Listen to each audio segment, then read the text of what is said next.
2 రోజుల్లో దివ్యమైన ముహూర్తం ఉందమ్మా. చిత్ర, నీ వైపు నుంచి ఎవరు వస్తున్నారు? నాకు ఆశ్రమంలో వాళ్ళు తప్ప ఇంకెవరున్నారు బావగారు? అదేంటి, నిన్ను దత్తత తీసుకున్న ఫ్యామిలీని నువ్వు పిలవటం లేదా?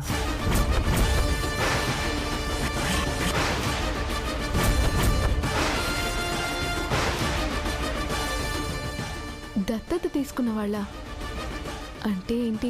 చిత్రని ఒక కుటుంబం దత్తత తీసుకున్నారు.